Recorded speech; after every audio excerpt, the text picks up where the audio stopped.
නිවන් දුටු හිමි රුවන් පිළිරුව පමණි මට අද ශේෂ වූයේ හිමි දෙසූ බණ අසා ඇති මුදු ඇසූයේ හිමිගේ හඬින්නෝ අනේ පිඩු සිටු පුතුට මෙන් අනේ හිමියනි මටද දැන් දෙසාවද හල මැනවි බුදුවන මහා කරුණාවෙන් මහා කරුණාවෙන් මහා කරුණාවෙන් මහා කරුණාවෙන්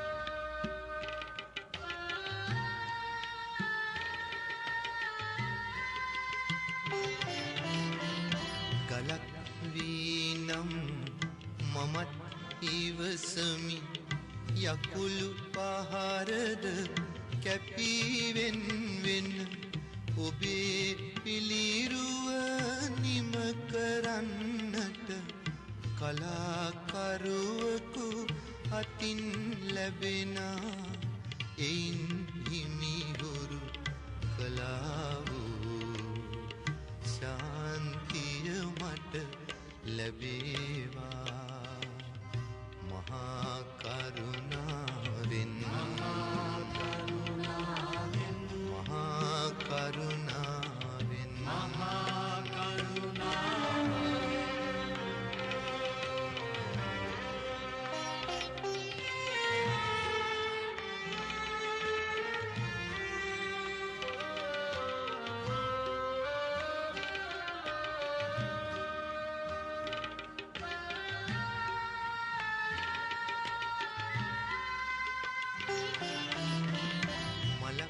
වන්නට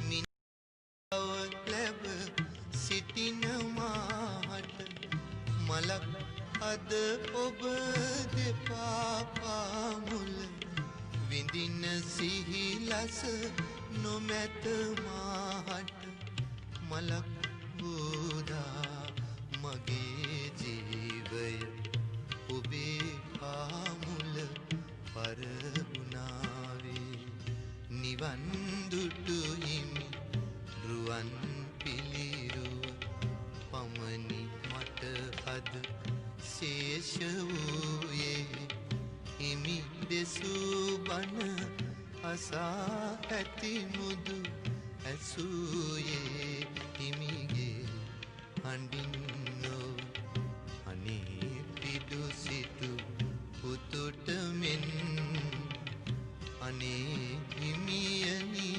මටද දැන් දෙසාවද හල මැනවි බුදුබන් මහා කරුණාවෙන් මහා කරුණාවෙන් මහා කරුණාවෙන් මහා කරුණාවෙන් මහා කරුණාවෙන් මහා කරුණාවෙන් මහා කරුණාවෙන් මහා කරුණාවෙන් මහා කරුණාවෙන් මහා කරුණාවෙන් මහා කරුණාවෙන්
ටෙස්ටිං ටෙස්ටිං.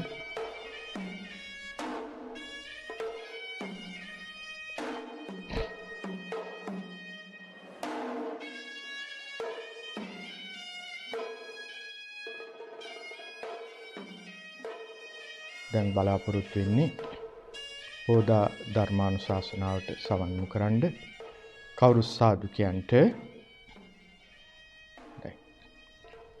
සමන්ත චක්ඛවාලේසු අත්‍රා ගච්ඡන්තු දේවතා සද්ධම්මං මුනි රාජස් සුනන්තු සග්ග මොක්ඛදං ධම්මස්සවන කාලෝ අයං භදංතා ධම්මස්සවන කාලෝ අයං භදංතා ධම්මස්සවන කාලෝ අයං භදංතා. නමෝ තස්ස භගවතු අරහතෝ සම්මා සම්බුද්දස්ස. නමෝ තස්ස භගවතු අරහතෝ සම්මා සම්බුද්දස්ස. නමෝ තස්ස භගවතු අරහතෝ සම්මා සම්බුද්දස්ස.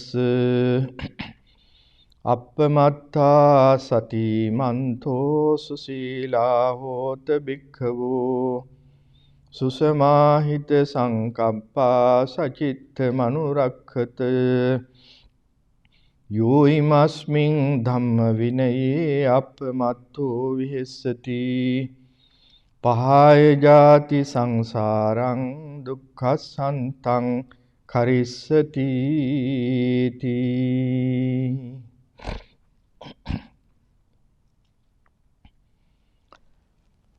පින්නතුනි, දහම්නිකේතන විහාරස්ථානයේ 2020 වසරේ වෙසක් පුර 15ක් පොහොය වෙනුවෙන් සිදු කරනු ලබන ආගමික කටයුතු වල අවසාන ධර්මානුශාසනාවටයි මේ ඔබ සවන් දෙන්නේ. මුලිනුත් මම මතක් කළා වෙනදට අපේ විහාරස්ථානයේ ධර්මශාලාව පිරී ගිහින් මේ කටයුතු වලට අපේ සදහවත් පින්නතුන් සහභාගී වෙනවා. නමුත් අද දවසේ රටේ පවතින අයහපත් වාතාවරණ නිසා මේ විදිහට ආගමික කටයුතු විකාශනය කරන්නට අපට සිද්ධ වෙලා තිබෙනවා. හැම කෙනෙක්ම වගේ පුළුවන් හැටියට ඒකට සහභාගී වෙන බව මා දන්නවා. කොමුණත් මේ වෙලාවේ මා පින්නතුන්ට මතක් කරන්නට බලාපොරොත්තු වෙනවා. දඹදිව ගිය අපේ සදහවත් පින්නතුන් සිටිනවා. ඒ ඇත්තු ඔය ඉන්න තැනම වාඩි වෙලා ඉඳගෙන හොඳට ඒ Taman වැඳ පුදාගත්ත සිද්ධාස්ථාන පිළිබඳව පොඩ්ඩක් සිහිපත් කරගන්න. මනසින්. ඒ කියන්නේ මනසින් ඔබ දඹදිවට යන්න. පටන් ගන්නට ලුම්බිනි සාලවනේ. ඒ ලුම්බිනි සාලවනේ පටන් ගන්නටයි කියලා කිව්වේ එතන තමයි අපේ නිජ බිම. ඇයි සිද්ධාර්ථ නාමයෙන් කුමරෙක් මේ ලෝකයට බිහි වුණේ ලුම්බිනි සාලවනේදී. දැන් ඔබට ඒ වටපිටාව ඊටාම ලස්සනට මතක් වෙනවා. එන අනතුරුව ඔබට සිහිපත් කරගන්නට පුළුවන්. ඒ සිද්ධාර්ථ නාමයෙන් ජීවත් වෙච්ච කුමරා රම්‍ය සුරම්‍ය සුභ මේ මාලිගා 3ක තමන්ගේ සුඛෝපභෝගී ජීවිතයේ ගත කරපු හැටි. මේ මාලිගාවල නෂ්ටාවශේෂත් ඔබ දැකලා තියෙනවා. ඉන් පසුව එතුමා අබිනිෂ්ක්‍රමණය කළා. ඒ කියන්නේ ගිහිගේ අතහැරලා දාලා මේ සත්‍ය හොයාගෙන එතුමා මාලිගාවෙන් ඈත් වුණා. තමාගේ සුරූපී බිරිඳ යසෝදරාව ඒ වගේම එකම පුතා රාහුල මේගොල්ලෝ අතහැරලා දමලා එතුමා අබිනිෂ්ක්‍රමණය කළා. ඇයි මේ අබිනිෂ්ක්‍රමණය මොකටද? අප හැම දෙනා කෙරෙහි තිබිච්ච පතල මහා කරුණාවෙන්. ඒ අබිනිෂ්ක්‍රමණය කරලා එතුමා කිං සච්ච ගවේසී කිං කුසල ගවේසී කියන තත්ත්වයටපත් වුණා. කිං සච්ච සත්‍ය කුමද්ද? කිං කුසල කුසලේ කුමද්ද? ගවේෂී හොයන්න. එතකොට එතුමන් වහන්සේගේ බලාපොරොත්තු ප්‍රාර්ථනා මොකක්ද උනේ? සත්‍ය කුමක්ද කියලා හොයන එක, කුසලයේ කියලා කියන්නේ කුමක්ද කියන එක හොයන එක. මතක තියාගන්න ඒ වෙන විට දඹදිව් තලේ ප්‍රධාන ශාස්ත්‍රූරු 6 දෙනෙක් හිටියා. අපි කියන සත් ශාස්ත්‍රූ කියලා. ඒ වගේම විවිධ ආගම් තිබුණා. ප්‍රධාන ආගම් 62ක් ඒ වෙන විට දඹදිව් තලයේ තිබුණා. නමුත් සිද්ධාර්ථ ගෞතමයන් වහන්සේ ඒ ආගමික පසුබිම යටතේ මේ සත්‍ය කුමද්දයි හොයාගෙන උන්වහන්සේ ගිහිල්ලා අන්තිමට ප්‍රධාන දෙපළක් ළඟ අවශ්‍ය කරන අධ්‍යයනය කළා. ඒ අපි දන්නවා කවුද කියලා. ආලාර කාලාම උද්දකරාම පුත්‍ර. මේ දෙදෙනාම බුදුරජාණන් වහන්සේට මනස දියුණු කරගන්න හැටි ඉගැන්වුවා. ඒ උපරිමේ නේව සංඥා නා සංඥාතනේ දක්වා තමන්ගේ මනස හිත දියුණු කරගන්න. උදේ මම භාවනා පිළිබඳව කතා කරනකොට පින්නතුන්ට මතක් කළා සමත කියලා භාවනාවක්.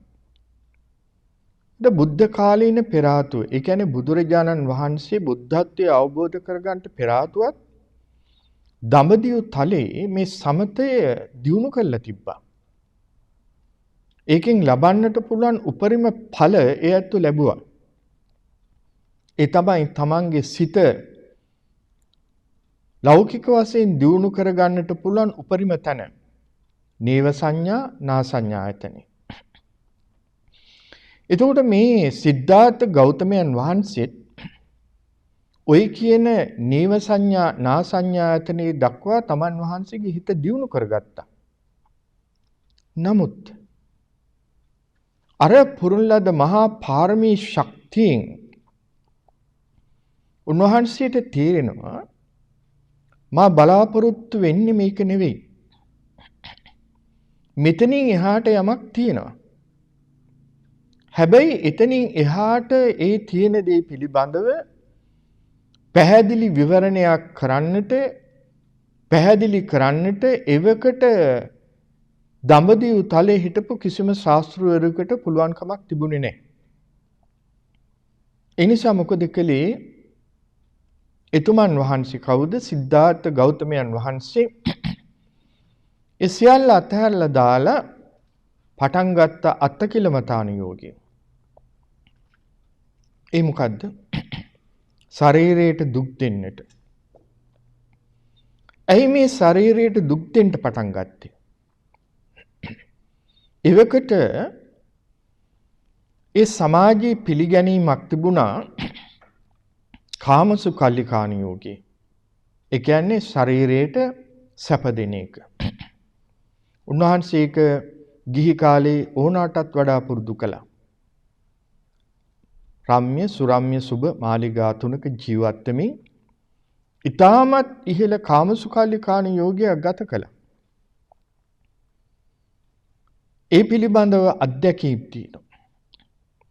නමුත් උන්වහන්සේගේ මනසට උන්වහන්සේට තේරුණා ඒ බලාපොරොත්තු වෙන සුවය ඒ වින්දනයේ තුලින් ඒ කියන්නේ කම් සැප විඳීම තුලින් ලබන්න බෑ. එහෙනම් මෙතනින් එහාට තව දෙයක් තියෙන්න ඕනේ. ඒ නිසා තමයි උන්වහන්සේ අර අත්ත කිලමතාන යෝගී පුරුදු කළේ. ශරීරයට දැඩිසේ දුක් දෙන්නට. දැන් මේ ශරීරයට දැඩිසේ දුක් දීම එවක හිටපු ශාස්ත්‍රෝන්ට වඩා ඊටාම ගැඹුරින් උන්වහන්සේ පුරුදු කළා. බුද්ධත්වයේ අවබෝධ කරගෙන උන්වහන්සේ පිළිබඳව සිය ශ්‍රාවකීන්ට සිහිපත් කරනවා. කොයි තරම් උග්‍ර ලෙස ඒ ශරීරයට දුක් දෙන අත්තකිලමතාන යෝගී පුරුදු කළාද කියලා. අවුරුදු 6ක් අවුත් උන්වහන්සේට වැටහුණා මේක තේරුමක් නැති දෙයක්. අත්තකිලමතාන යෝගී. මේකෙන් තමන් වහන්සේ බලාපොරොත්තු වෙන ඒ සැනසීම නිවීම සාංශාරික ගමනේ නිමාව මේකෙන් ඇති කර ගන්නට බෑ. නිසා උන්වහන්සේ ඒ මඟ අත්හැරලා දැම්මා. ඒ වෙන විට ඔබ බුදු සිරිත කියවලා තියෙනවා පස්වග තවුසන්. උන්වහන්සේට උපස්ථාන කළා. ඒ උපස්ථාන කළේ ගෞතමයන් වහන්සේ දැන් බුදු වෙයි කියලා හිතාගෙන. මොකද ඒ තරම් උග්‍ර ලෙස මහා බෝසතාණන් වහන්සේ ඒ අභිනිෂ්ක්‍රමණයේ තුලින් දුෂ්කර ක්‍රියාව කළා. අන්තිමට ඒ අන්ත්‍ය අතහැරලා දැම්මා. අතහැරලා දාලා නැවත උන්වහන්සේ ශාරීරික ප්‍රකෘතිමත් කරගන්නට උත්සාහ කළා. ඔබ දන්නවා එතකොට මොකද වුනේ කියලා. පස්වග තවුසන් උන්වහන්සේ අතහැරලා දාලා ගියා. සිද්ධාර්ථ ගෞතමයන් පැරදිලා. දැන් ආපහු අරණ පරණ කාමසුඛාලිකාණු යෝගයට වැටිලා. තථාගතයන් වහන්සේ එතනින් නැවතුනේ නැහැ. මහා බෝසතාණන් වහන්සේ එතනින් නැවතුනේ නැහැ. උන්වහන්සේට අර සාංශාරික පුරුද්ද එනවා. මොකක්ද ඒ පුරුද්ද? තමන් වහන්සේම අවබෝධ කරගත යුතු ඒ ධර්ම ශක්තිය සඳහා ගමන් කළ යුතු මඟ. අවසානයේදී ජයශ්‍රී මා බෝමැඩ අර සරමාර පරාජය කරලා විසප්පුර 15ක් බොහෝ දවසක උන්වහන්සේට ඒ සම්බුද්ධ ඥානය ඇති කර ගන්නට පුළුවන් කමක් ලැබුණා. බුද්ධ දැන් මතක් කරගන්න. දඹදිව බුද්ධගයා බෝමැඩ සරමාර පරාජය කරලා තථාගත ලෝතර බුදුරජාණන් වහන්සේ ඒ අමාසුවේ විඳින ආකාරය ඔබ මනසින් මවා ගන්නට. ශාන්ත අනුරුවක් ඔබේ මනසට පේනවා. ඒ තථාගතයන් වහන්සේ අවබෝධ කරගත්ත උත්තරීතර නිවන් සුවය ඵල සමාපත්තිය සමවැදිලා ඒ නිවන් සුවය විඳින හැටි. කොච්චර සැනසීමක් ලබන්නටද? කොච්චර සැනසීමක්. ඇයි මේ සසර සාරා සංකේ කල්පලක්ෂයක් මුළුල්ලේ උන්වහන්සේ ඇවිදගෙන පාරමී ධර්ම පුරමින් මේ පැමිණියේ ඔන්න ඔය ටිකට. ගමන නිමාව. ඒ ගමනේ නිමාව කියා අවබෝධ වෙච්ච වෙලාවේ හිතලා බලන්ට උන්වහන්සේගේ සිතට ඇති වෙන්න තිබුණ ඇති උනා ඕ සතුට ඔබ ඔබගේ ජීවිතයත් එක්ක සංසන්දනය කරන්න. හැබැයි ඒක ලෞකිකයි. ඔබ මොකද අපි ලොකු බලාපොරොත්තු තියාගෙන ජීවිතේ ඉන්නවා. ඒ බලාපොරොත්තු හුඟක් ඉෂ්ට සිද්ධ වෙනකොට අපේ හිතට ලොකු සැනසීමක්, අපි ලොකු හිස්මක් පිට කරනවා. ඒ පිට කරන හුස්ම තුල තියෙන්නේ ඔබේ හිතේ පොඩි බැඳගෙන ආපු මහා බරෙන් ඔබ දැන් නිදහස් වුණා කියලා. ඒක ලෞකිකයි. නමුත් තථාගතයන් වහන්සේ මේ සර්වමාර පරාජය කරලා ලෝතුරා බුදු බව අවබෝධ කරගත්ත වෙලාවේ හිතට ඇතිවෙච්ච මානසික සැනසීම, ඒ ලෝතුරු සුවය කොහොමද උන්වහන්සේ විඳින්නටද කියලා හිතන්න. දැන් ඔබට මනසින් පේනවා බුද්ධ ගයාවේ උන්වහන්සේ ඒ මහා බෝමැඩ වැඩ ඉන්න ආකාරය. එතනින් තමයි උන්වහන්සේගේ බුද්ධ ජීවිතය ආරම්භ වෙන්නේ. මොකක්ද මේ? බුද්ධ දවසක් උන්වහන්සේක විග්‍රහ කරනවා බමුණෙකුට. අභිඤ්ඤයං අභිඤ්ඤාතං භාවේ තබ්බංච භාවිතං පහතබ්බං පහීනන්ති තස්මා බුද්ධෝති බ්‍රාහ්මණ. බමුණ බුද්ධ කියලා කියන්නේ කාටද? අභිඤ්ඤයං අභිඤ්ඤාතං.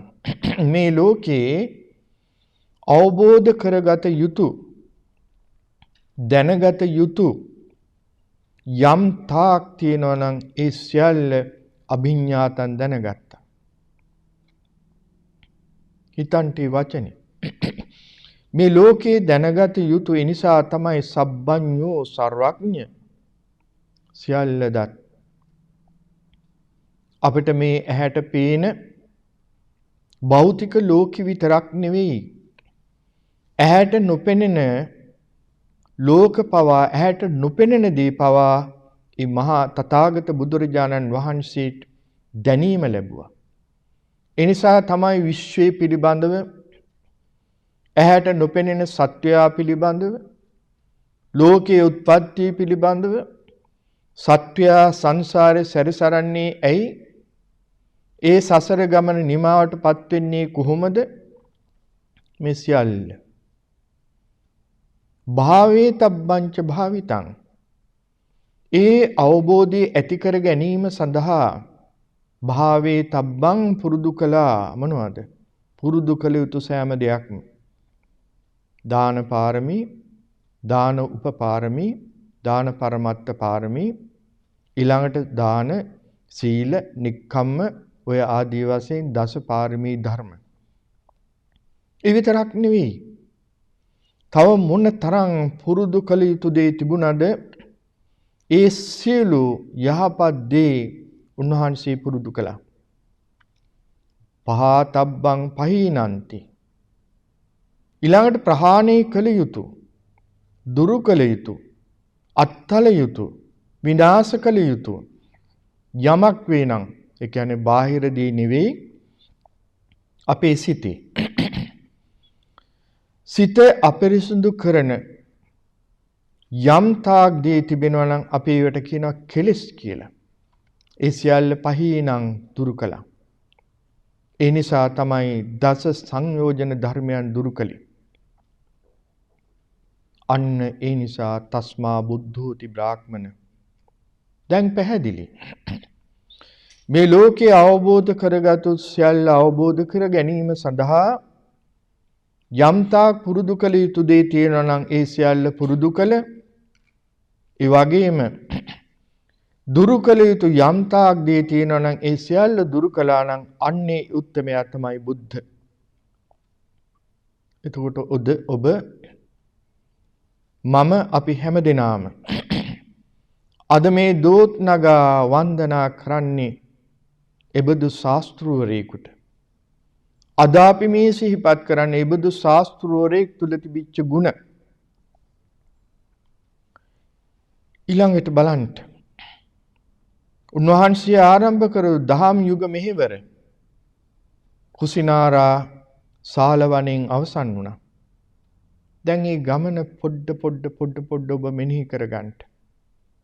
බුද්ධ ගයාවෙන් බුද්ධත්වය අවබෝධ කරගෙන ඊළඟට බරණැස් ඉසිපතනෙන් සිය ධර්ම දූත මෙහෙවරේ පළවෙනි අදියරේ තබලා අවුරුදු 45ක් ටිකෙන් ටික බුද්ධත්වයෙන් පස්සේ කුසිනාරා රාජධානියේ මල්ලව රජදරුවන්ගේ ශාල වනයේ දක්වා ගමන් කරපු ගමන. ඔය අතරතුර උන්වහන්සේගේ ජීවිතේ අපි අධ්‍යයනය කළා නම් දහම තුලින් හිතුවා නම් අපේ හදවත තුල ඇතිවෙන ශ්‍රද්ධාව අපට කියා නිම කරන්න බෑ. ඒ අතරතුරේදී උන්වහන්සේ අනේක ලාභ අලාභ නිന്ദා ප්‍රශංසා සැප දුක කියන මේ අෂ්ටලෝක ධර්මයන් අනන්තවත් වින්දා. හැබැයි ඒවට කම්පා වුණේ නැහැ. අකම්පේය මනසක් උන්වහන්සේ තුල තිබුණා. ඒ විදිහට උන්වහන්සේගේ බුද්ධ ජීවිතය පුරා වර්ෂ 45ක් බුදු වශයෙන් බුද්ධත්වයෙන් ගත කරමින් අවසාන කාල පරිච්ඡේදය උන්වහන්සේගේ පරිනිර්වාණය සඳහා කුසිනාරාවට වැඩම කර ආකාරයේ පිළිබඳව හිතන්න. පින්නතුන් බුදු සිරිත කියවලා තියෙනවා. බේලුව ගමේදී උන්වහන්සේ වළඳපු ආහාරයක් නිසා දැඩිසේ ගිලන් භාවයට පත් වුණා කියන එක. උන්වහන්සේ පාවිච්චි කරනවා. උන්වහන්සේම පැහැදිලි කරනවා. ඒක හරියට මරණයෙන් කෙලවර වෙන්නා වගේ ආබාධයක් දුකක්. ඒ ආබාධේ වැළඳිලා තිබෙද්දී උන්වහන්සේ තමන් වහන්සේගේ බුද්ධ ජීවිතය ගැන ආවර්ජනා කරනවා. ආසීතිකෝ මේ වයෝ වත්තති. මගේ වයස දැන් අවුරුදු 80ක්. හරියට මේ ශරීරය ජජ්ජර සකටෝ විය දිරච්ච කරත්තයක් වගේ. වැල්පටවල් වලින් ගැට ගහගෙන පාවිච්චි කරන දිරච්ච කරත්තයක්. ඒ නිසා උන්වහන්සේගේ මේ දිරච්ච කරත්තය හා සමාන සිරුර අත්තරින්ට සුදුසු කාලේ. ඒ නිසා විසප්පුර 15ක් පොහොව දවසට මාස 3කට පෙර ආතුව උන්වහන්සේ ආයු සංස්කාරය අත්හරිනවා. පරිපක්ඛෝ වයෝ මය්‍යං පරිත්තං මම ජීවිතං පහායවෝ ගමිස්සාමි කතං මේ සරණ මත්තනු අපමත්තා සති මන්තෝ සුසීලා හෝත භික්ඛවෝ සුසමාහිත සංකප්පා සචිත්ත මනුරක්ඛත. භික්ෂුන් වහන්සේලා කැඳවනවා. ආනන්ද හාමුදුරන්ට කියනවා ආනන්ද සීලම භික්ෂුන් වහන්සේලා රැස් කරන්න පුළුවන් රැස් කරන්න මට අවවාදයක් දෙන්න ඕනේ. ඒ භික්ෂුන් වහන්සේලාට තමයි එදා බුදුරජාණන් වහන්සේ මේ බුද්ධ අවවාදය දුන්නේ. මහණෙනි මගේ වයස දැන් මුහු කුරා ගිහින් දැන් මේ ජීවිතය අත්හරින්න ඕනේ කාලේ. මේක බලහත්කාරයෙන් තියාගෙන ඉන්න ඕනේ නෑ. දුක. ඒක තමයි ජරා ජීර්ණ තත්වයේ ජජ්ජර සකටෝ විය දිරච්ච කරත්තයක් වගේ. හිතා ගන්නට බුදු සිරිත. එනිසා අපමත්තා සතිමන්තෝ මහණෙනි ඔබ සෑම දෙනෙක්ම අප්‍රමාද වෙන්න. සතිමන්තෝ සතියෙන් යුක්තව ජීවත් වෙන්න. සුසීලා හෝත සිල්වතෙක් වෙන්න. සුසමාහිත සංකප්ප සචිත්ත මනුරක්කත. සම්‍යක් සංකප්ප ඇති කරගෙන ඔබේ සිත ආරක්ෂා කරගන්න, සිත පිරිසුදු කරගන්න උත්සාහ කරන්න. මේ බුද්ධාවාදී. මේ බුද්ධාවාදී තුල උන්වහන්සේ එතෙක් දේශනා කරපු සීළු ධර්ම කැටි කරලා තියෙනවා.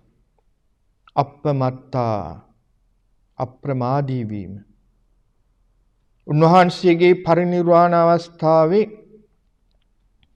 අවසාන අවවාදයේ දුන්න භික්ෂුන් වහන්සේලාට හන්දදානි භික්ඛවේ ආමන්ත්‍යාමි වය ධම්මා සංඛාරා අප්පමාදේන සම්පාදේත. පුරා වසර 45ක් දේශනා කරපු සියලු ධර්මය එකට කැටි කරලා පුංචි වචනයකින් උන්වහන්සේ දේශනා කළා අප්පමාදේන සම්පාදේත. ඒ වචනේ තුල අර සියලු බුදු දහම තියෙනවා. හරියට ඇත් පියවරක් තුල ඇතාගේ පාසටහන් තුල මේ ගොඩබිම වාසය කරන සියලු සතුන්ගේ පා ඇතුළත් කරන්න පුළුවන්. ඒ වගේ අප්පමාද කියන මේ වචනේ තුල බුදුරජාණන් වහන්සේ දේශනා කරපු සියලු ධහම ගැඹෙලා තිබෙනවා. මොනවද මේ සියලු ධහම? ඕක පුංචියට අපිට කැටි කරලා ගන්නට පුළුවන්. ඒ තමයි සීල, සමාධි, ප්‍රඥා.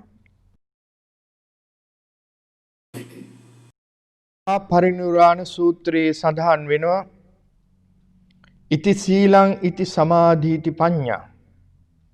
මහණෙනි, ඉති සීලං මේ සීලය, ඉති සමාධි මේ සමාධිය, ඉති පඤ්ඤා මේ ප්‍රඥාව. මතක තියාගන්න.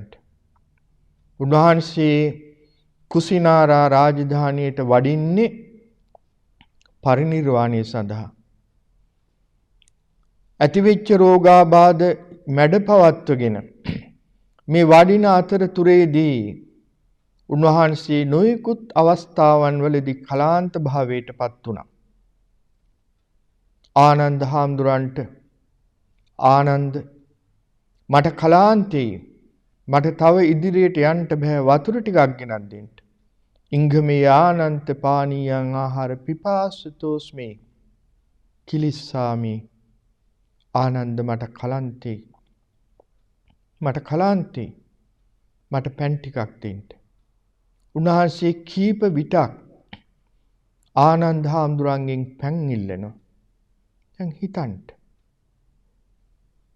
ඔබ අප වෙනුවෙන් මේ සංසාර ගමනට පැන බැලලා පාරමී ධර්ම පුරලා සම්බුද්ධත්වයේ අවබෝධ කරගත්ත බුදුරජාණන් වහන්සේ අවුරුදු 80 වෙනකොට ව්‍යාධි තත්වයෙන් පීඩණයටපත් වෙලා කලාන්ත වෙලා ආනන්ද හාමුදුරන්ගෙන් පැන් ඉල්ලනවා. මනසින් මවා ගන්නට මේ සිදුවීම. එහෙම කලාන්ත ස්වභාවයට පත්වෙච්ච බුදුරජාණන් වහන්සේ භික්ෂුන් වහන්සේලාට අවවාද කරන්නටත් අමතක කළේ නැහැ. හැබැයි දිගින් දිගට විස්තරාත්මක ධර්ම දේශනා කරන්නට උන්වහන්සේට හැකියාවක් නැහැ, දුර්වලයි. ඒ නිසා වරින් වර උන්වහන්සේ මතක් කරනවා. මොකද්ද? ඉති සීලං, මහණෙනි මේ සීලය. ඉති සමාධි, මහණෙනි මේ සමාධිය. ඉති පඤ්ඤා, මහණෙනි මේ ප්‍රඥාව. සීල පරිභාවිතෝ සමාධි මහත්ඵලෝ මහානිසංසු හෝති. මහණෙනි, සීලයෙන් සම්පූර්ණ වෙච්ච සමාධිය මහත්ඵලයි, මහානිසංසයි. සමාධි පරිභාවිතෝ පඤ්ඤා මහත්ඵල මහානිසංසෝ. සමාධියෙන් පරිභාවිත වෙච්ච යුක්ත වෙච්ච ප්‍රඥාව මහත්ඵලයි, මහානිසංසයි. පඤ්ඤා පරිභාවිතං චිත්තං, ප්‍රඥාවෙන් පරිභාවිතෝ ආලෝකමත් වූ චිත්තං සිත සම්මදේව ආසවේ විමුච්ඡති. මේ ආසවි විමුච්චති ආසවරයන්ගෙන් නිදහස් වෙනවා. සියයති ඉදං කාමාසවා භවආසවා අවිජ්ජාසවා. ඔය සංක්ෂේපය. ඔය තමයි අප්‍රමාද. ඕක තමයි බුදුරජාණන් වහන්සේගේ ධර්ම. මොකද්ද මේ? පුරුදු කරන්නට සීල, ඇති කරගන්නට සමාධිය, වැඩි දියුණු කරගන්නට ප්‍රඥාව. දැන් මේ පරිනිර්වාණයට 3 මාසයකට පෙර ආතුව භික්ෂුන් වහන්සේලාට දුන්න අවවාදේ මම මතක් කළේ. අප්පමත්තා සතිමන්තෝ සුසීලා හෝත භික්ඛවෝ සුසමාහිත සංකප්පා සචිත්ත මනුරක්ඛත. මහණෙනි, අප්‍රමාද වෙන්න. ඇයි මේ? අප්‍රමාද කියලා කියන්නේ කුසලයට ප්‍රමාද වෙන්න එපා. යහපත් දෙයට ප්‍රමාද වෙන්න එපා. අද මේ වර්තමාන ලෝකේ අපි හැම දිනාටම මේ වචනය කොච්චර පැහැදිලිව පේනවාද කියලා හිතලා බලන්න. ඇයි?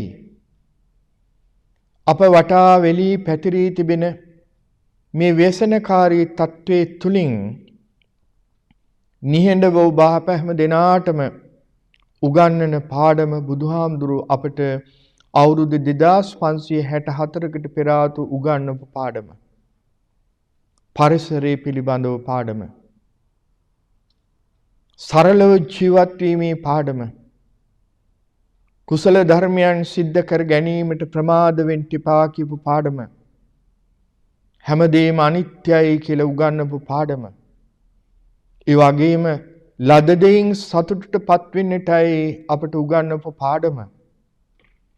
මානසික නිරෝගීතාවය ඇති කර ගැනීමේ පාඩම. හිත කෙලෙස් වලින් බන්ධනයන්ගේ නිදහස් වීම සඳහා ඇති කරගත යුතු පාඩම. ඔය සියල්ල තමයි අද අපි අත්විඳින්නේ. හොඳට හිතන්න. මිනිස්යන් හැටියට අපි හැම කෙනෙක්ගේම ස්වභාවය අතෘප්තිකර ආසාවන් සංතරපණය කර ගන්නට ඒ ආරම්මණයන් කරා දුව බැඳින සමාජයක අපි ජීවත් වුණා.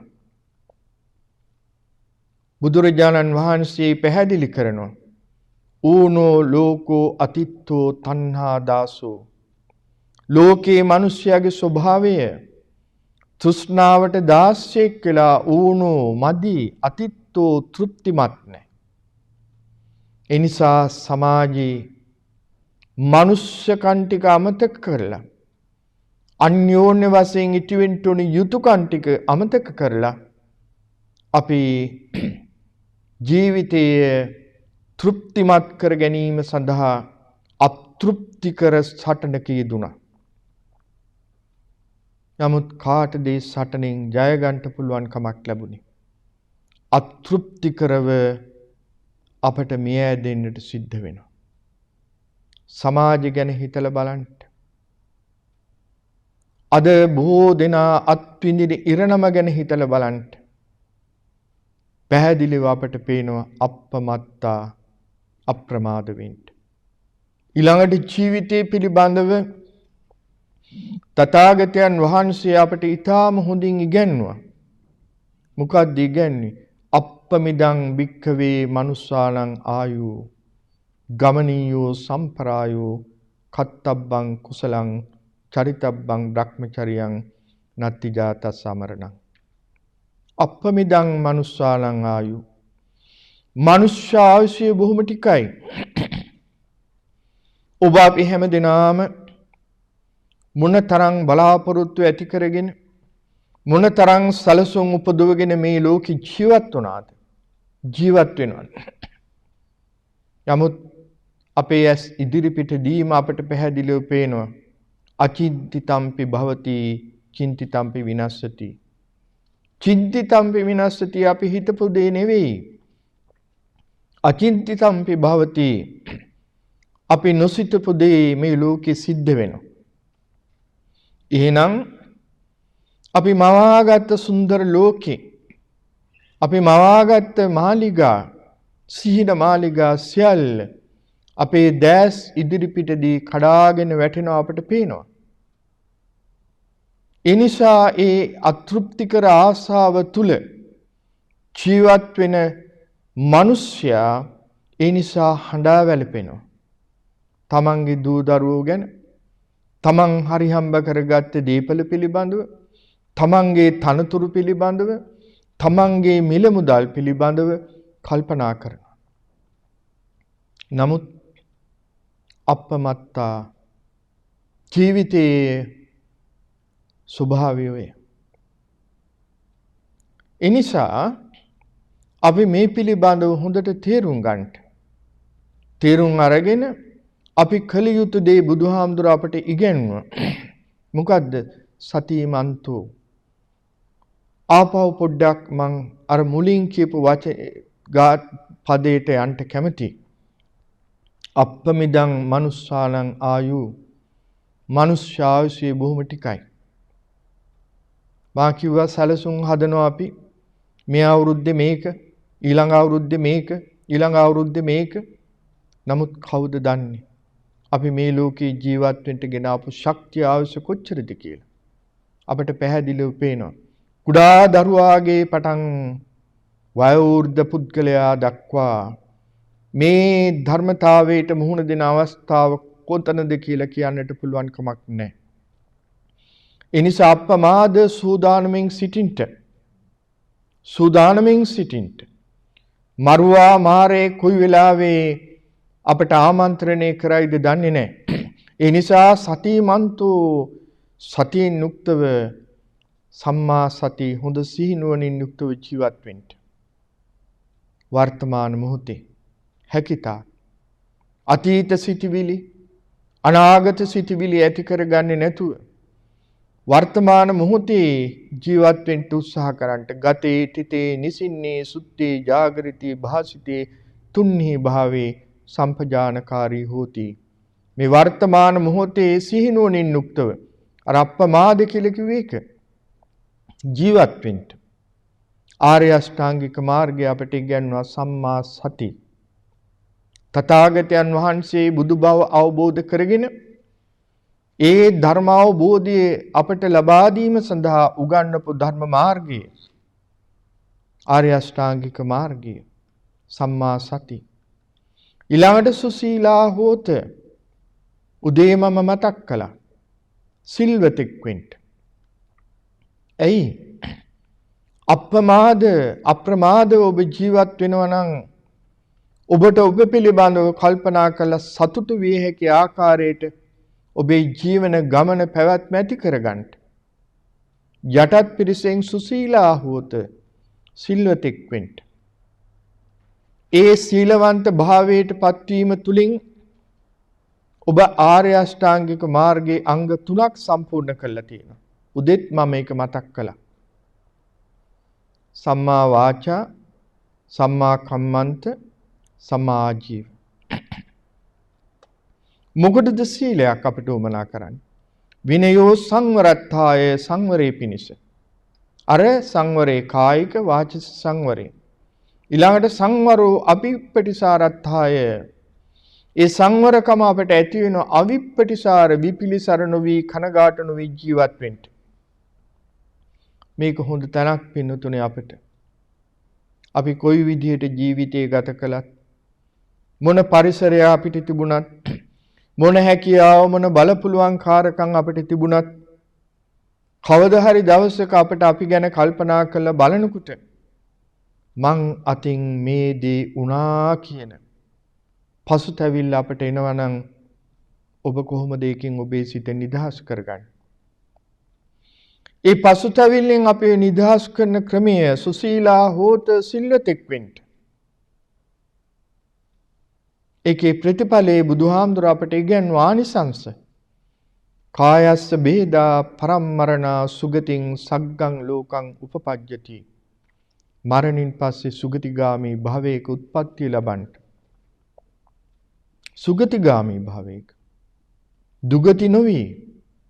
ඒක බුදුරජාණන් වහන්සේ අපට දුන්න සහතිකය. සපින්නතුනි මේ සම්බුද්ධ ශාසනයේ ඉදිරියේ ඔබ හිතන්ට එපා ඔබ අසරණ කෙනෙක් බවට පත් වුණා කියලා. ඒ අසරණ බව ඔබ හිතනවා නම් ඇති වෙන්නේ යටත් පිරිසෙන් ඔබ තුල මේ සීල සම්පදාවත් ඇති නොවිච්ච නිසා. සීල සමාධි ප්‍රඥා ත්‍රිවිධ ශික්ෂාවේ මේ පළවෙනි ශික්ෂණේවත් සීලයේ තුලින් ඔබ ඇති කර ගත්තනම් එහෙම නැත්නම් අද සිට ඇති කර ගන්නට උත්සාහ කරනවා නම් ඔබ කල්පනා කරන්ට ඔබ අසරණ භාවයට පත් වෙලා නැහැ. අපට ගැලවීමක් තියෙනවා. ඒ බුදුරජාණන් වහන්සේ දුන්න සහතිකේ නිසා සුසීලා හෝත සිල්වතෙක් වෙන්න. පොයි දවසට සමාදන් වෙච්ච සීලේ නෙවෙයි දිනපතා දෛනික ජීවිතය ඔබට සමාදන්ව ආරක්ෂා කරන්නට පංචශීලයේ ඒක ඇති. අනිත්‍ය පැත්තකින් තියන්න. භාවනාව කරන්න අමාරුයි පැත්තකින් තියන්න. නිවන් අවබෝධ කරගන්න අමාරුයි පැත්තකින් තියන්න. මේ ඔබව අධෛර්ය කරනවා නෙවෙයි. නමුත් අපට මේ ජීවිතේ ටික සාක්ෂාත් කරගන්නට නොහැකි වුණොත් ඊළඟ භවයේ හරි අපි නවත්තපු තැන ඉඳලා පටන් ගන්නට හොඳ භවයක අපි උපදින්න ඕනේ. ඒක නිකන් ලබන්න බෑ. ඒක ලබන්නට අපි සුදුස්සෙක් වෙන්න ඕනේ. ඒ සුදුසුකම මේ සුසීලා හෝත කියන මේ අවවාදයේ තුල තියෙනවා සිල්වතෙක් වෙන්න. ඒ නිසා පින්නතුනි සමාදන් වූ පංචශීලයේ හොඳින් රකින්න අදිෂ්ඨාන කරගන්න. ඊළඟට සුසමාහිත සංකප්ප සම්‍යක් සංකප්ප සුසමාහිත මොනවාද සංකප්ප? සම්මා නික්කම්ම සංකප්ප, අව්‍යාපාද සංකප්ප, අවිහිංසා සංකප්ප. ඒකට විරුද්ධ දේ තමයි කාම සංකප්ප, ව්‍යාපාද සංකප්ප, හිංසා සංකප්ප. කාම සංකප්ප කැමැත්ත. අද ලෝකයේ තියෙන ගස්ඨනේ මිනිස්යන් අතර තියෙන ගැටීම, ආගම් අතර තියෙන ගැටීම, ජාතීන් අතර තියෙන ගැටීම, ප්‍රාන්ත අතර තියෙන ගැටීම, රටවල් අතර තියෙන ගැටීම මොකද්ද? කාම සංකප්ප කැමැත්ත. මේ දේ ඕනේ. මා මේ රට යටත් කර ගන්න ඕනේ, මේ පුද්ගලයා යටත් කර ගන්න ඕනේ. කාම සංකප්ප. මගේ කැමැත්තට අනුව මගේ ගෙදර වැඩ සිද්ධ වෙන්න ඕනේ. මගේ බිරිඳ මගේ කැමැත්තට අනුව වැඩ කරන්න ඕනේ. බිරිඳ මගේ කැමැත්තට අනුව වැඩ කරන්න ඕනේ. දරුවෝ මගේ කැමැත්තට අනුව වැඩ කටයුතු වෙන්න ඕනේ. සියල්ල මගේ කැමැත්ත. මගේ කැමැත්තට රූප, මගේ කැමැත්තට ශබ්ද මේක නොලැබෙනකොට මොකද වෙන්නේ? ව්‍යාපාද සංකප්ප. ඔබේ සිත තුල තරහව, ද්වේෂය, වෛරය, ක්‍රෝධය මේ සියල්ල. දැන් හොඳට හිතන්න. ඇයි මට අද තරහ ආවේ? ඔන්න විග්‍රහ කරන්න හොඳ තැන. ඇයි තරහ ආවේ? ඇයි ද්වේෂය ආවේ? පුතා කෑ ගැහුවා. මම බනහන වෙලාවේ, මම භාවනා කරන වෙලාවේ මට ඒක බාධාවක් වුණා. ඒ කියන්නේ මගේ කැමැත්තට වැඩ සිද්ධ වුණේ නැහැ, බාධාවක් වුණා. ඒ නිසා ඒ බාධාව මම ද්වේෂයක් බවට පත් කරගත්තා. කනෙන් ඇසුණා වූ ශබ්දයේ අරමුණ මම ද්වේෂයක් බවට පත් කරගත්තා. ඊළඟ පැහැදිලි දැන් මොකද වෙන්නේ? තමන්ගේ කැමැත්තට ඉඩ නැති වෙනකොට ඒ කියන්නේ කාම සංකප්ප, ඊළඟට ව්‍යාපාද සංකප්ප, ඔන්න ද්වේෂය ඇති වෙනවා. තරහව. ඊළඟට හිංසා. හොඳින් හරි නරකින් හරි මේදී මම ලබාගත යුතුයි කියන සිටිවිල්ල මට එනවා. අද ලෝකෙ වෙන්නේ ඒක. ආයුධ, මිනිස් ඝාතන, තවත් විවිධ දේවල් මේ ලෝකේ පුරා යන්නේ මොනවා නිසාද? හිංසාව. ඇයි හිංසාව? ව්‍යාපාදේ. ඇයි ව්‍යාපාදේ? කාම කැමැත්ත.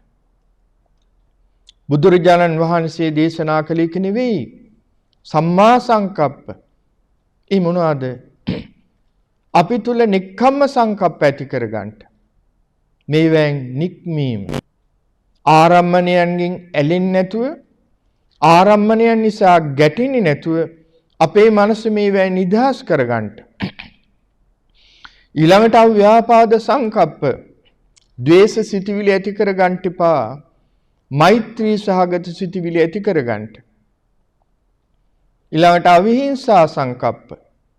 මේ ලෝකයේ සෑම සත්‍යයකටම අයිතිය ජීවිත කාමෝ අමරිත කාමෝ ජීවත් වීමේ කැමැත්ත, මැරෙන්න තිබෙන අකමැත්ත.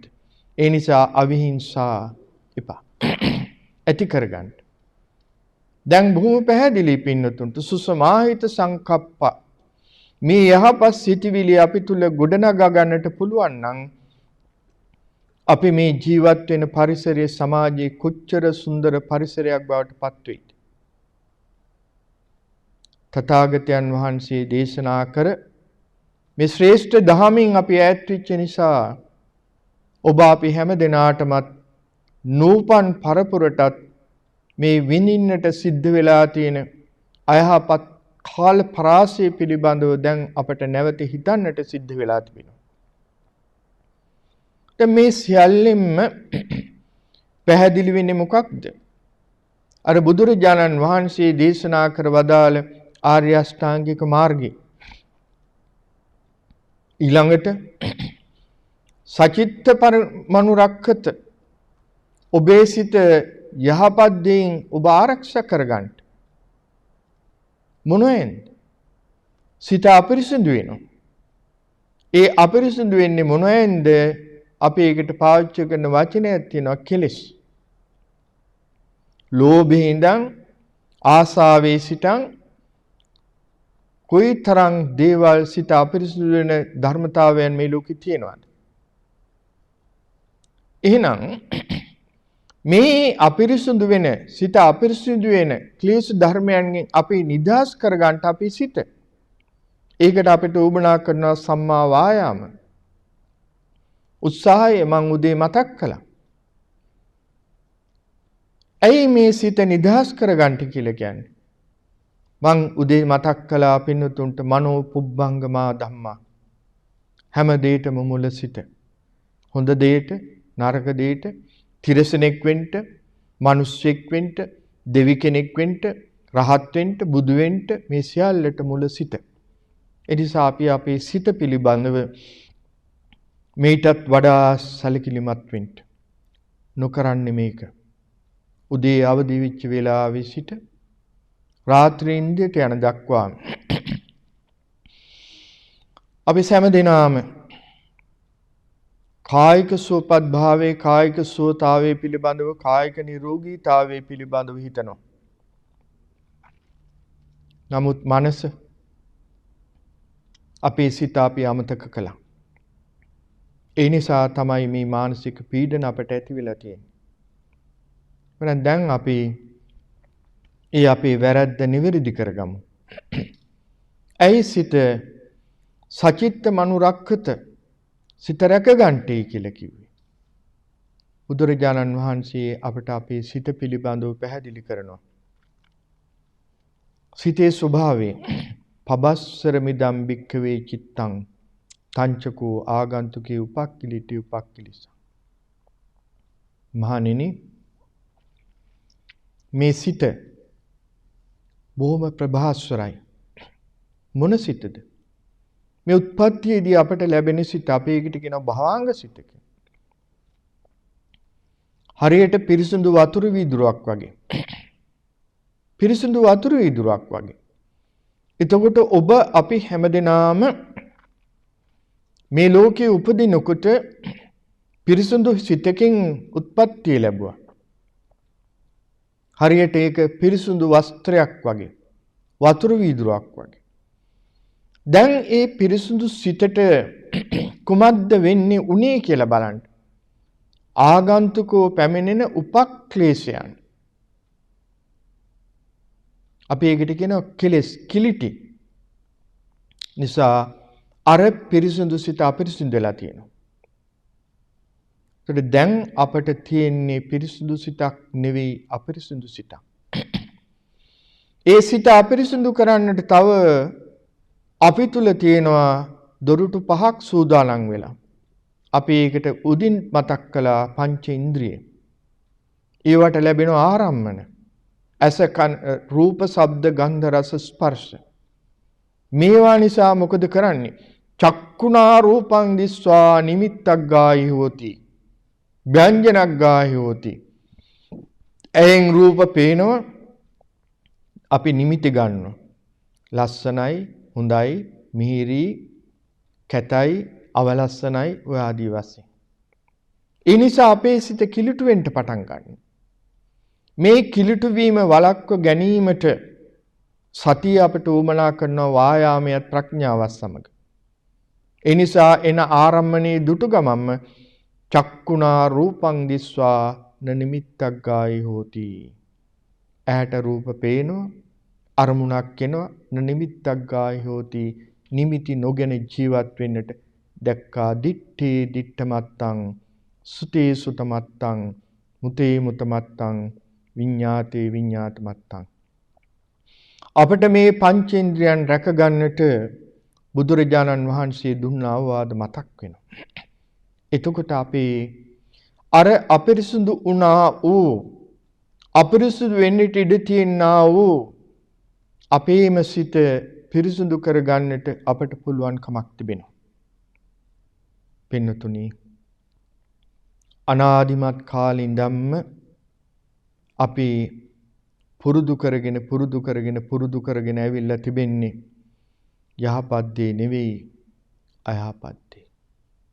ඒ නිසා ඒවා ලාටු තට්ටු පිටින් අපේ මේ සිත තුල රැඳිලා තිබෙනවා.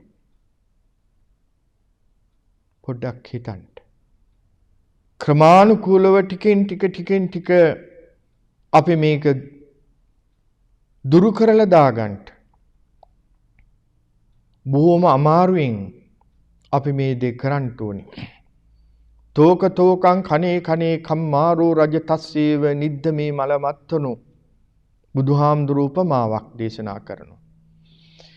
හරියට කම්මල් කාරෙක් යකඩේක තියෙන මලකඩ ටිකෙන් ටික සුද්ධ කරනවා වගේ අපේ සිත තුළ තියෙන මලකඩ කෙලෙස් නැමැති මල දුරු කරලා දාන්න ටිකෙන් ටික අපි උත්සාහ කරනවා.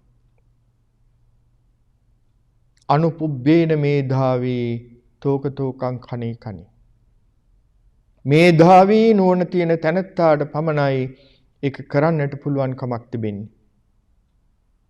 මේ පවතින වාතාවරණය අපි නුවණින් පාවිච්චි කරන්න උත්සාහ කරන්න.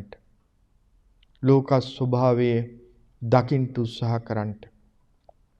මේධාවී කියලා කිව්වේ ඒකයි. එසේ නුවණින් දකින්නට මේ ලෝක ස්වභාවයේ තේරුම් ගන්නට අපි උත්සාහ කරනවා නම් අපිට පුළුවන් කමක් ලැබෙනවා නම් අපි වඩාත් අපේ සිත ධර්මයට නැඹුරු කරන්නට අපිට සිද්ධ වෙනවා.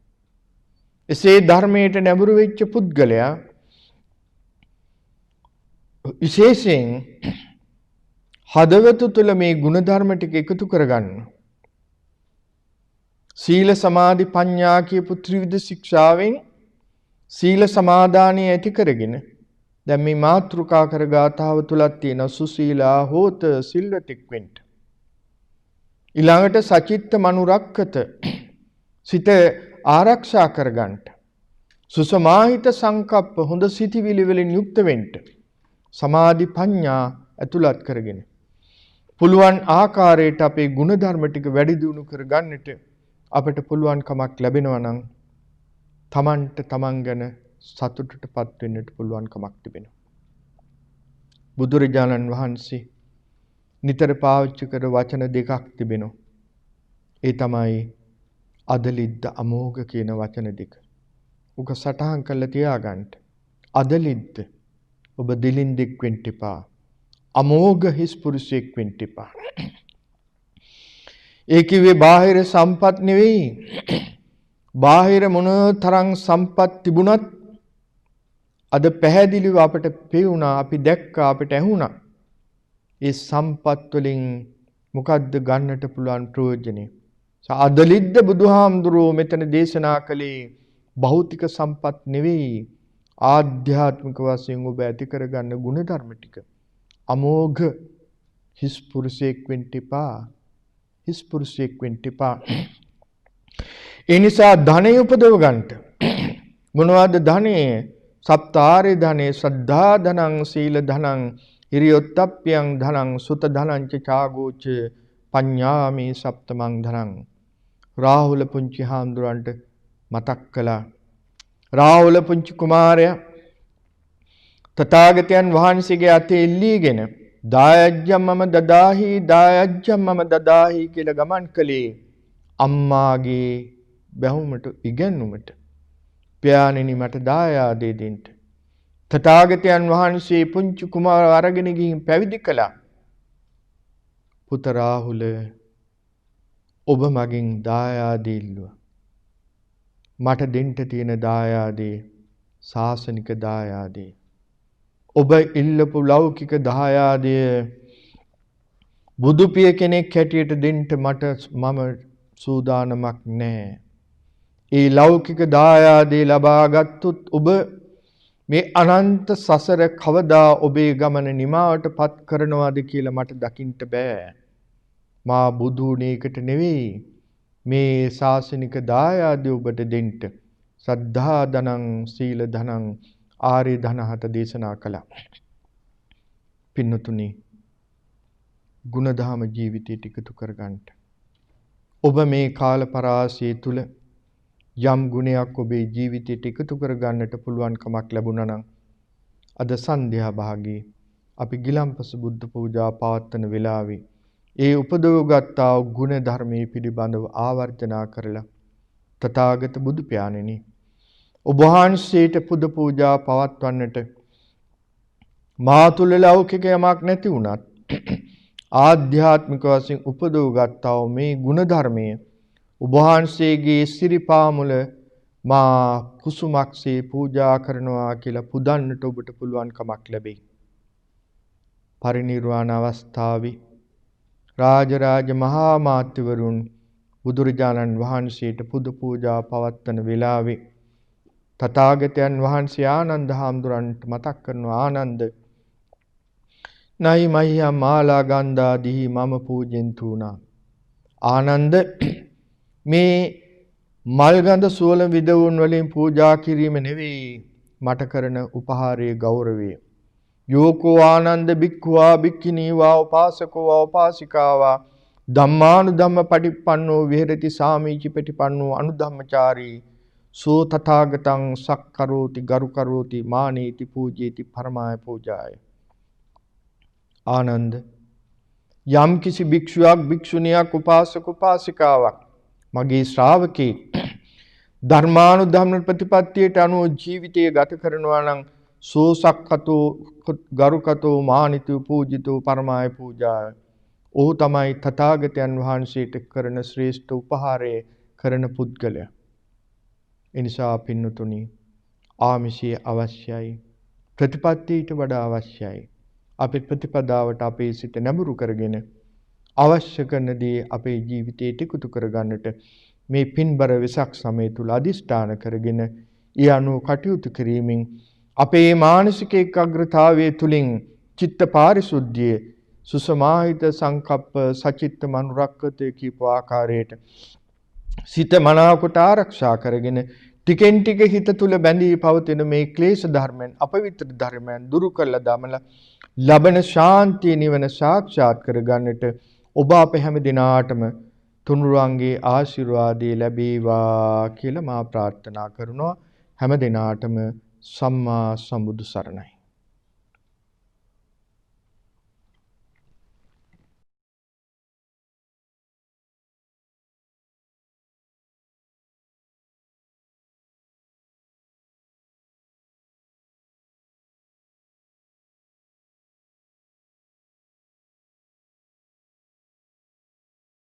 after our death, that is also natural. Not created by God or the Buddha or anybody else. It is natural. Setting sun here this evening become the rising sun in another country. Exactly like this. When the life is departed from here, come into existence somewhere else according to our karmic energy.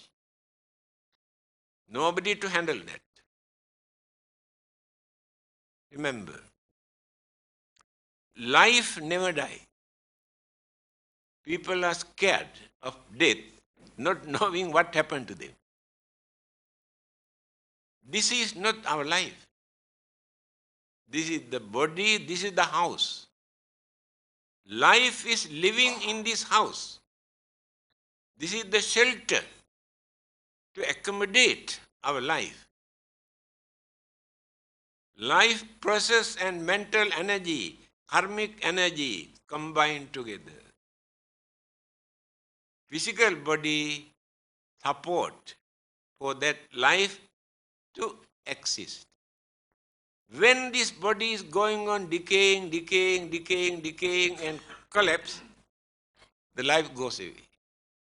Cannot live anymore here. That is called death. I cannot understand why people are scared of death. That is not the end of our life. That is the beginning of our life.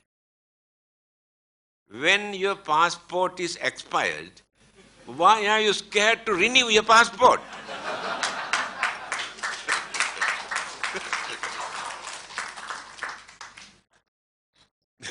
Please remember, life never dies. There is nothing to die in life. It is an energy. Just now I mentioned life can exist in a certain world system without a physical body. We cannot understand that. But here in this part of the universe, life cannot exist without shelter. This is the shelter. So this shelter decay and collapse. So while we are living here, we have four elements here. This heat and what you call motion, solidity, fluidity. Four elements are here. Then the mental energy, four kinds of mental energies combined together. Then the life started to function.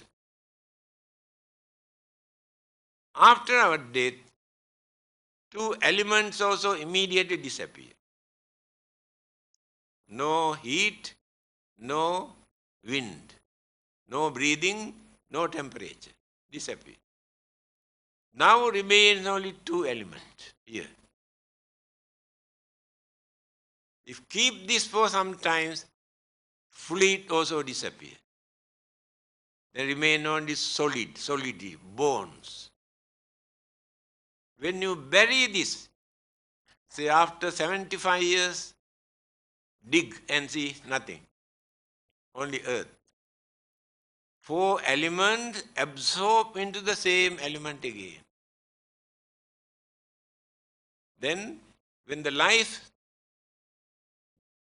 formation started in the mother's womb, these elements, cosmic energies, all those things support, combine, work together to build up.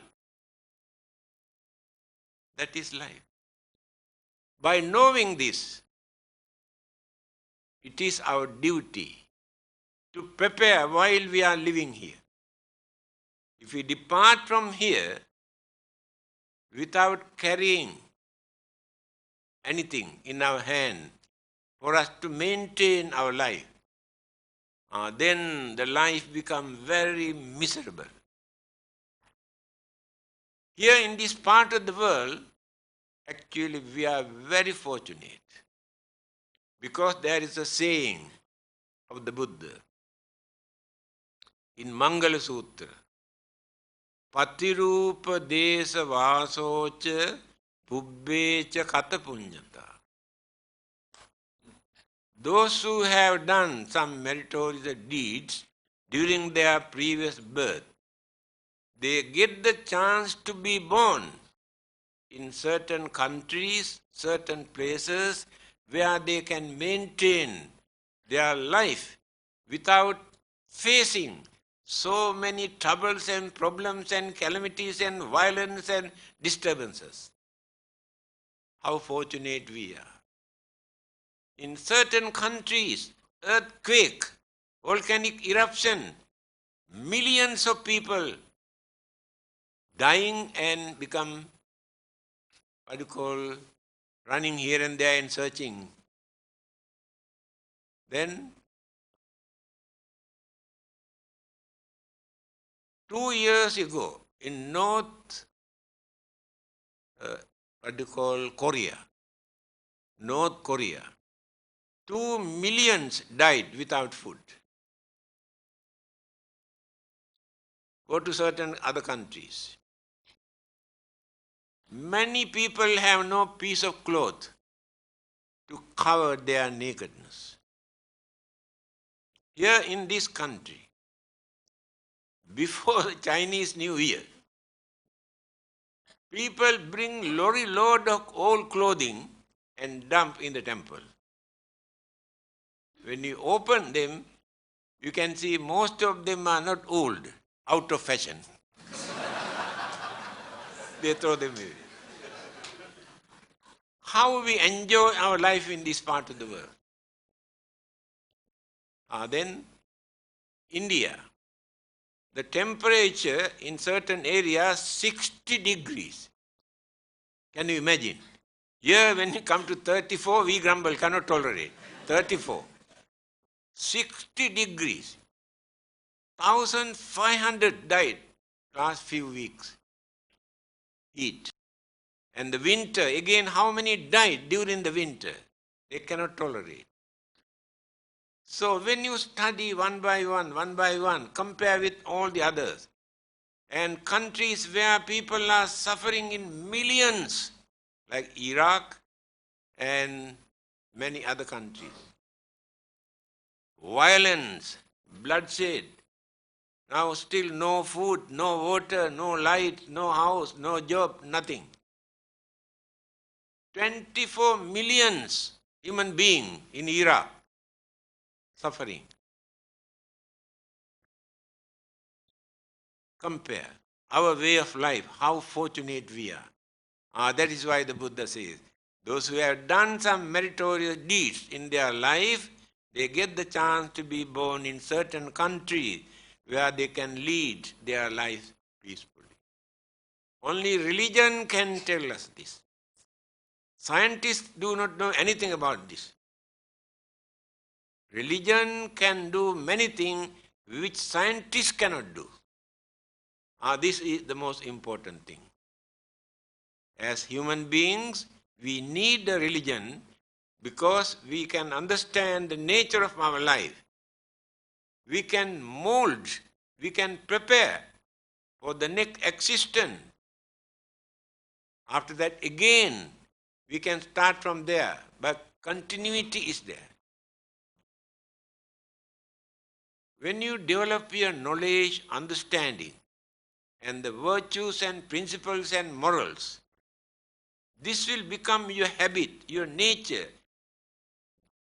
After death, all these good qualities continue. Mental energy and the life process are absorbed into this. Therefore, it is not actually new life. Next one. Only elements and cosmic energies come and combine. But all the ingredients we have taken from here. Mental energy, life process, we carry from here. The Buddha has mentioned this. Viññānaṁ mātukuchismiñ okkamati. When this one is rotten, our consciousness depart from here. In that consciousness, we have avidya, trusna, karma, upadana, bhava, craving, and what you call ignorance and karmic energy and attachment, karma formation, all are in our consciousness. We do not know that. We think only mental energy. That is why this can transmit, this one depart from here, will be landed in a place according to our karmic energy. Karmic energy divert either this way or this way or this way. By knowing this through our religion or from any religion, this is not the first and the last. We must prepare. We cannot carry our property, what we have accumulated within this lifetime. Artha gruhe nivurtante smasane mitra bandhava. Everything what we have collected during our lifetime, we had to drop here, cannot carry anything with us. A very rich man who strongly believes that if people put anything into his coffin, he will get it back in the next life. Still there are some people. Do you know, during the Chinese funeral, I have seen, when the undertakers are going to close the coffin, they ask the family members to look at the wall, this side. Don't look at. Do you know the secret? Those days, they used to put many valuable things into the coffin. When they are watching the wall, they take out and put everything here and there. Still you believe this. Still you are watching the wall. So, what happened? Very rich man who strongly believed that he can get back many things in the next life, he has given 100,000 to his doctor, 100,000 to his priest, I don't know which religion, and 100,000 to his lawyer. Asked them to put this money into the coffin in front of others. So this man is dead. 3 of them also came. Then the doctor. Yes, no doubt he has given me 100,000. He has not settled my medical bills. I have taken 25,000. And the balance he put in the coffin. Then the priest came. Yes, he has given 100,000. Do you know the place of worship in our, I cannot see church or temple, I can use the word, the leaking, I spent 30,000 to repair the roof. The balance I put. Then the lawyer came. You know, lawyers are very honest people. You know?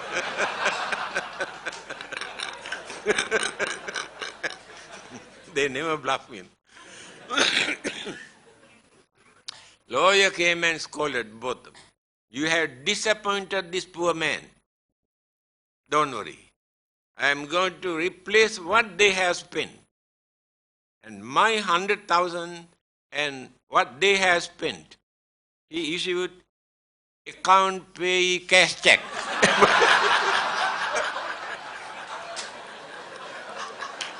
Put it in the coffin.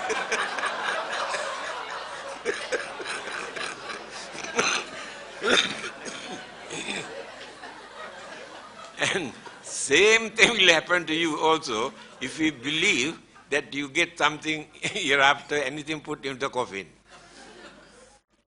You know, Chinese are very clever people. They are the only people who could manage to open a bank in the hell.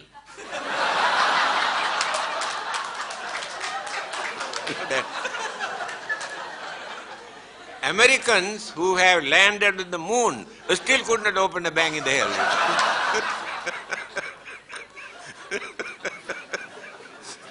So,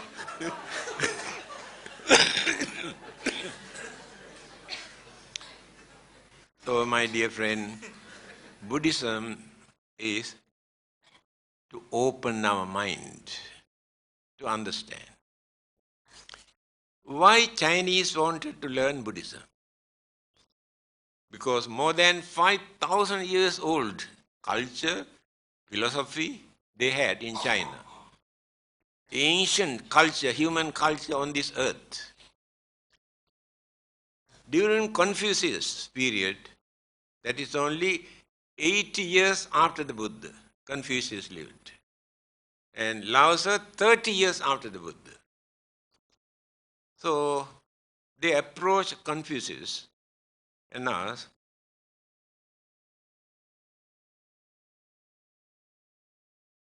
is there any life again after our death?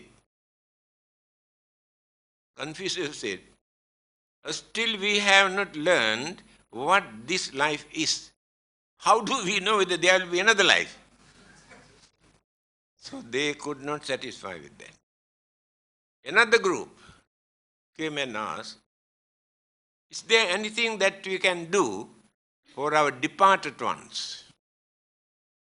Confucius said, still we have not learned how to fulfill our duty to living one. What can we do for the dead one?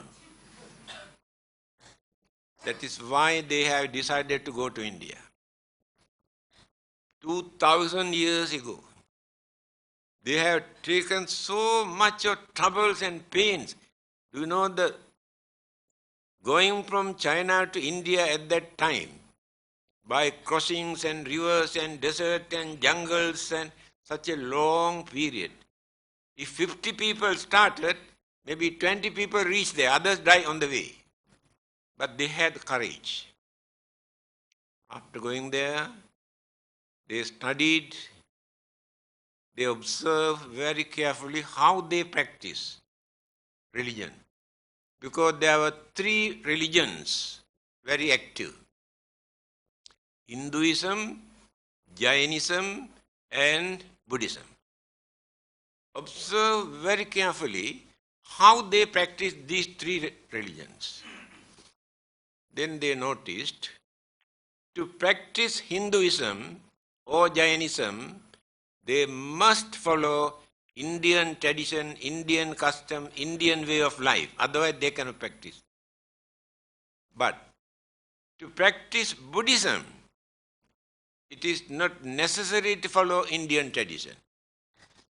That means Chinese knew it is not necessary for Chinese to become Indians to practice Buddhism. They learned only Buddhism, gone back and introduced without any difficulty in China. Chinese culture and Buddhism combined together. No difficulty. But other religions, no one can practice in this way. Now if you become the follower of another religion tomorrow, there are many things you have to give up. They say cannot. According to our religion, you cannot eat this, you cannot go there, you cannot do this. But if others come and join into Buddhism, there is nothing to change. If they are not doing any wicked and cruel and immoral things, nothing else for them to change. That means the Buddha has given due credit to culture and tradition.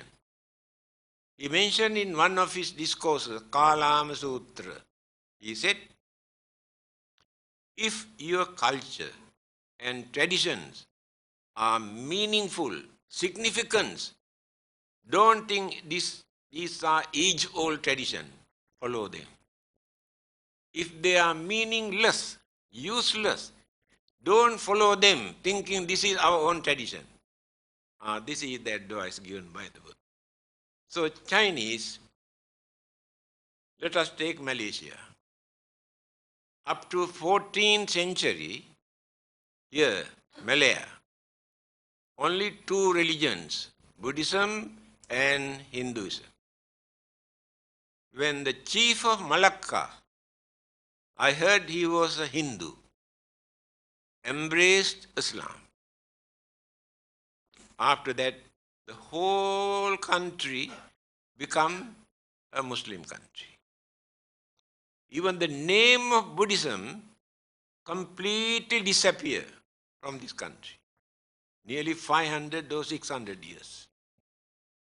Then Chinese started to migrate 19th century, 20th century and settle down here. They are the ones who have started Buddhist way of life in Malaya. After that, of course, they followed only Chinese tradition, Chinese culture, Chinese way of life to practice Buddhism. Then Sri Lanka, Thailand, Burma, they also come and join with them, then modified. The Buddhism that we are practicing in this country today, mixture of Chinese, Sri Lankan, Thai and Burmese. Today 19% the population follow this religion. Second major religion in this country. So, the freedom that we have to think freely and to follow our traditions and customs freely and religious belief not as law or commandment, but not because of fear of punishment, but knowing these things are wrong, immoral, wicked, harmful, then we try not to do. We try our best not to do through our understanding. Again, certain things are very important to release other suffering. Suffering from sicknesses, old age, poverty and fear and worries. It is our duty to release them. It is our meritorious deed. Not simply by worshipping and praying. Meritorious deed. There was a well-known Hindu, Swami Vivekananda, well-known name all over the world. One day, when he visited a place, he saw a group of people in front of an image beating drums and blowing trumpet, burning incense and singing and singing. Then he came and asked, what are you doing here? Then they told, we are praying and worshipping to this God for blessing. Then Vivekananda said, throw away all this rubbish. Do you think you can bluff God beating your drum and blowing your trumpet? Throw away all this rubbish. Go out. There are so many who need your service, who are having sicknesses, who are dying, who are starving, who have no shelter. Go and do something to release their suffering. Then you get the blessing from God. Not by beating your drum. The Buddha also wanted to introduce this type of religious way of life. You can say you worship, you can say you pray, you can say you perform also rites. Buddha was not interested in all those things. If you try to be good, if you try to do good for the well-being of others, then you really respect the Buddha, you follow the Buddha, then you are real Buddhist. You are following real religious way of life.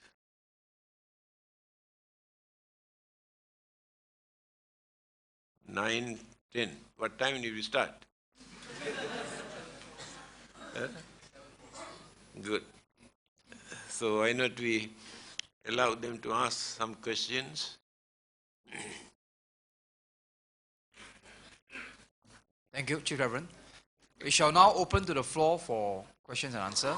Please use the two mics provided in the house. Books. Buddhists. They claim themselves as a Buddhist, but in actual fact, the definitions of Buddhist and Taoism, there's a definition on that. And manners and duties, all are there. Therefore, whatever they practice, they cannot do away with them. deeply penetrated in their mind as Chinese culture. Therefore, there are certain occasions which is very embarrassing. And the Christian and Muslims ridicule our way of doing certain things, especially Chinese funerals. When they watch what they are doing, they really condemn and bad names. Buddhism get the bad name. But if they can practice this thing, this is our Chinese tradition, Chinese custom, not Buddhism. And religious aspect is separate. Then no one can say they are bad Buddhists. Customs and tradition and religion. Later, when their understanding, maturity, experience, knowledge develop, they can minimize, they can reduce as much as possible what they can. That is the only. Otherwise, you cannot throw them away at once just because of Buddhism. Thank you. I think from your talk, it gives me the impression that for some system of belief to be classified as a religion, it has to do with after death or the next life. I think all human beings, being intelligent, they also follow a certain style of life or way of life. And just as you say, the free thinkers don't call themselves religious people. They just say they are free thinkers. So for something to be labeled a religion, you probably will say it has to do with the issue of the next life or the afterlife. But even the extent of the human intelligence, as you said in your lecture, and the progress of science, nowadays we have this concept of cloning. One day, in your opinion, if we perfected cloning, do we really need the concept of God? Do we then really need a religion? Since by the technique of cloning, we don't die. I can create one of myself, one of another self. Then what is the place of religion then? Thank you. Good news regarding this cloning and the Buddhist concept on cloning. Then I mentioned there is no reason for us to object, to go against this. Because Buddhism is a religion that which encourages people to use their intelligence, not to interrupt. So next day, this item appeared in the paper. Christianity, no. Islam, no. Hinduism, no. Buddhism, yes. I got so many telephone calls appreciating for making such brave statement. Because our own karma that we have committed, the Buddha says, by using our intelligence, we can overcome the bad effect. This is the nature of intelligence. So when human beings are going to discover certain things through their scientific knowledge, all the other religions objected at the beginning. This is against belief in God. Buddhism is the only religion never discourage. They can, if they misuse by adopting an immoral or wicked method, then Buddhism can stand against them. If they use this intelligence to discover many things that human beings could not discover yet, in time to come, my dear friend, they will discover so many things. Because others object, saying it is not the duty of human being to create some living being, it is the duty of the God. Therefore, you cannot create. Allow God to create. If they can create, what harm is there? Let them create, let them produce. In time to come, they may produce better one than the one created by the God. Thank you. Can we have the next question? Where is our mind located? Oh. Simple, short. Simple answer is never mind. It's not a joke, actually. People had this belief for a long period that our mind is in our heart. That is how they have created some word, kind-hearted, cruel-hearted. They think that the heart is responsible for this mental attitude. Later, when medical science was so advanced, they realized mind is not located in the heart, it is in our brain. They maintain this belief. Mind is in our brain. When psychologists started to develop by studying the nature of the mind, they come to know mind is not located in the brain. The mind is not located in any particular organs in our body. Mind is just like electricity. When engine and dynamo work together, friction create electricity. But this electricity is not located in the engine or dynamo, not come out from this machine. The friction create electron. Exactly in the same manner, when the heart and the brain work together, mental energy is produced.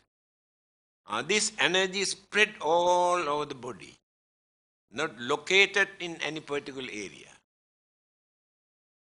The Buddha,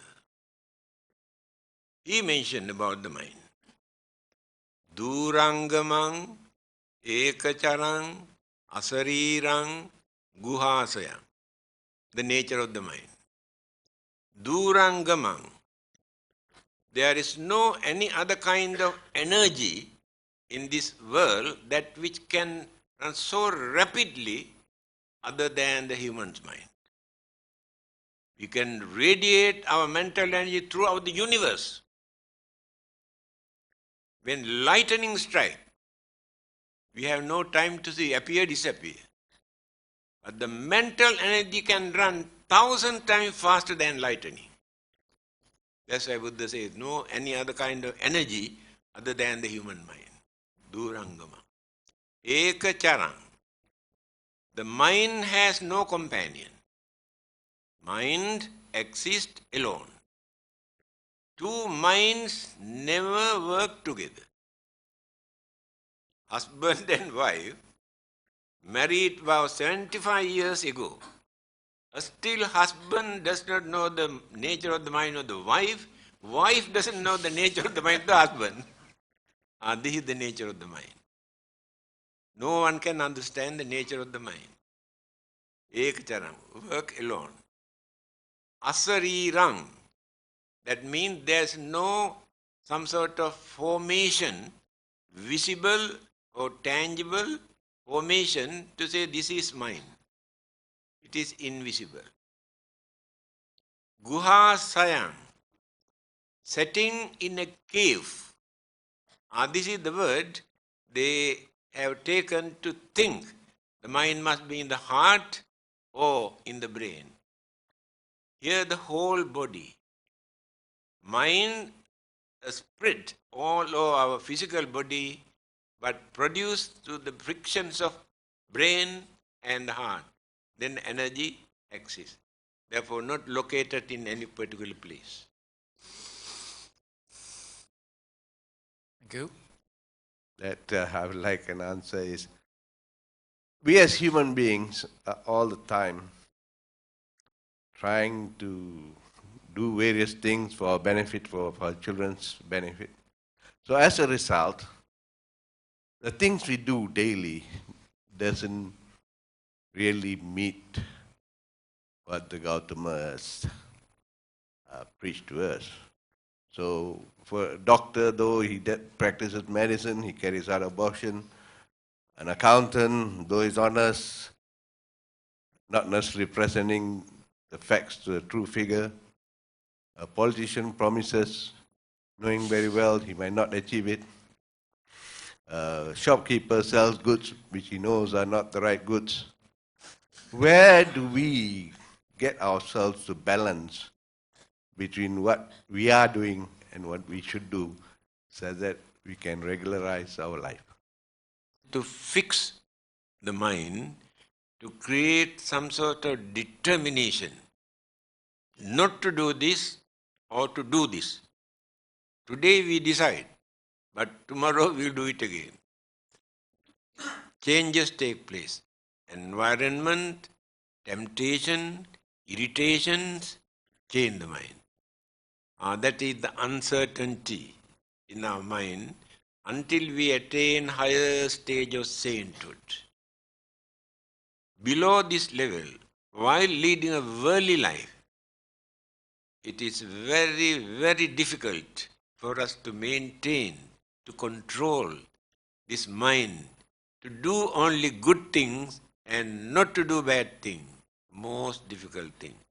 But try as much possible that you can to do certain things which are good, not to do certain things which are bad, by knowing, not as a law or commandment, through your understanding. Thank you. Is what should we do? We see so much of evil around us.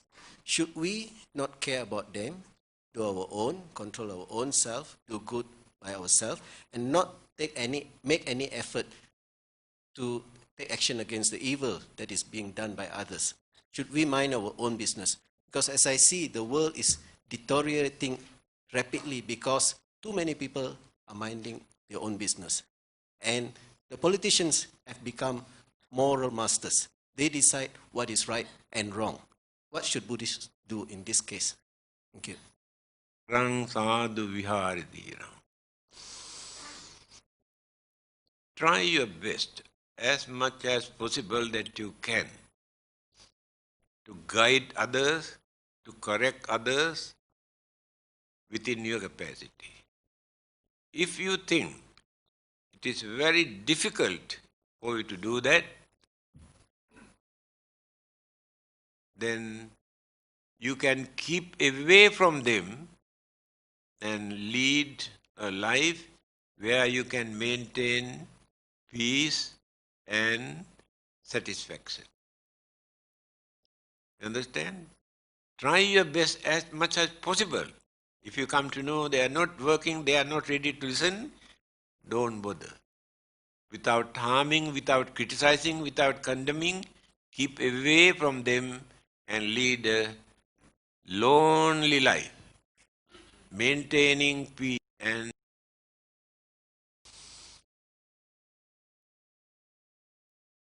Thank you. Is the mind, can it relax through meditation? Or can we avoid stress through meditation? Thank you. meditation. Ayang bhikkhave maggo sattanang visuddhiya.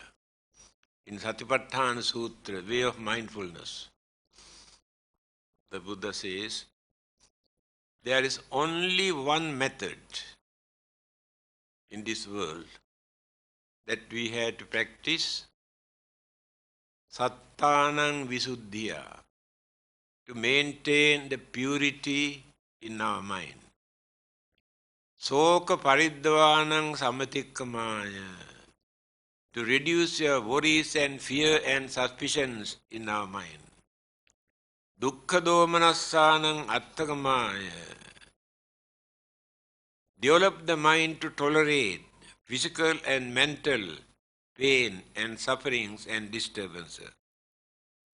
Nyayasa adhigamaya, for the attainment of sainthood. Nibbanasa satchikiriyaya, attainment of final salvation. Only one method. What is this this method. In English, we say meditation. But Buddha used the word bhavana. The word meditation does not give the same meaning. Bhavana. Bhavana means development of the mind. Now, education is not the development of the mind. We learn so many things, but no development in the mind. Anger, jealousy, grudge, and ill will and evil thought, all are there. No development. So, in the same manner, meditation means development of the mind by what you call suppressing all the evil, wicked, cruel, harmful things, by cultivating the mind, by concentrating on kindness, compassion, and unity and harmony, understanding, it will become the development of the mind. There is no another method. Scientists cannot contribute anything for that, only meditation. Meditation has no religious label. We cannot say Buddhist meditation, Hindu meditation, Christian meditation, or Muslim. Meditation is meditation. Meditation is just like medicine. We can give any label, but medicine is medicine. Anyone can practice meditation without any religion. Don't try to glorify. Our method is higher than others. Our vipassana is higher than samatha. Samatha is higher than vipassana. They try to glorify and mislead, create misunderstanding. So that is the only method. There's no another method. Thank you. We have time. Us on the Buddhist view on the feature of trance. As I have experienced in Christianity, in Islam, as well as Hinduism, people used to fall into trance. Does Buddhism have this sort of feature? Thank you. If you get into trance, People, they fall into trance, isn't it? So what is your view on this sort of features? yes, Buddhism has explained actually.